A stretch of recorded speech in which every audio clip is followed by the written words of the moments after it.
Musical instruments used in the Arab world for music are the oud, the ney,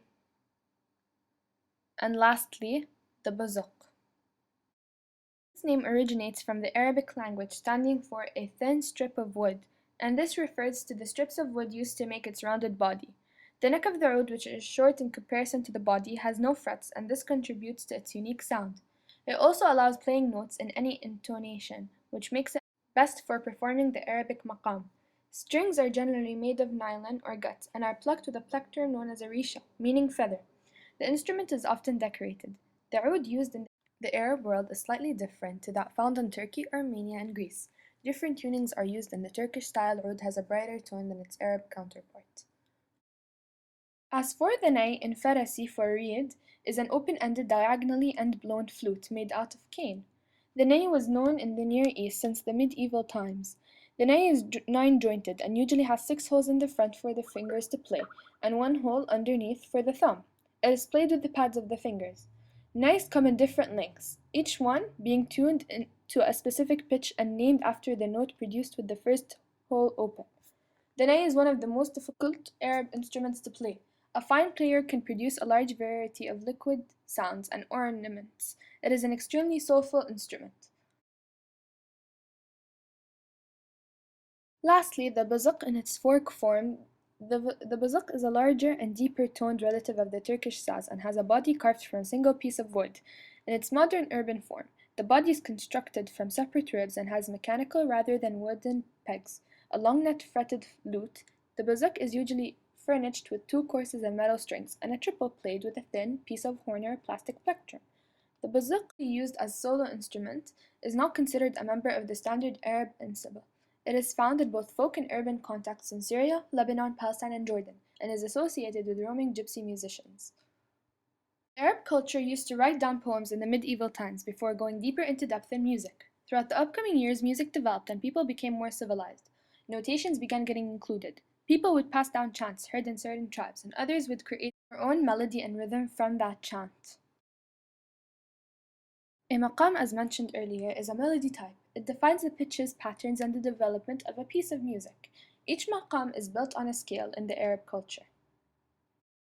And now you will listen to a small part of a song with the scale shown for each note that will be played.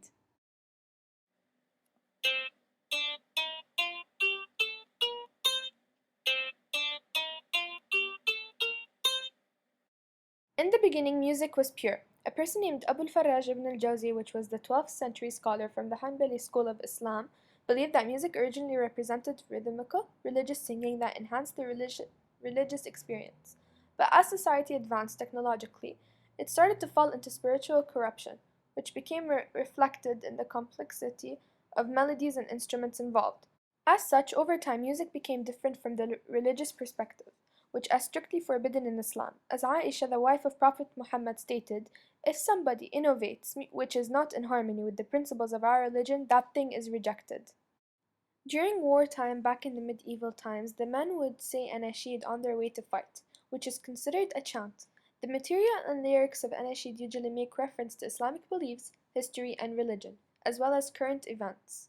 Weddings usually include a zaffa, a parade that loudly announces the couple's wedding. The zaffa differs from region to region. For example, in Levant, the traditional debke is popular. Other versions of the zaffa can be found in North Africa. The zaffa even reached Malaysia with the first Arab traders called the zaffin. After the bride and groom get to the wedding, they sit on a comfortable seat and the festival begins. It is forbidden to have music played during someone's death, as it is preferred to pray for his or her mercy instead.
A maqam roughly corresponds to Western music. A maqam tells a musician what the correct notes of a scale are, and which notes should be emphasized.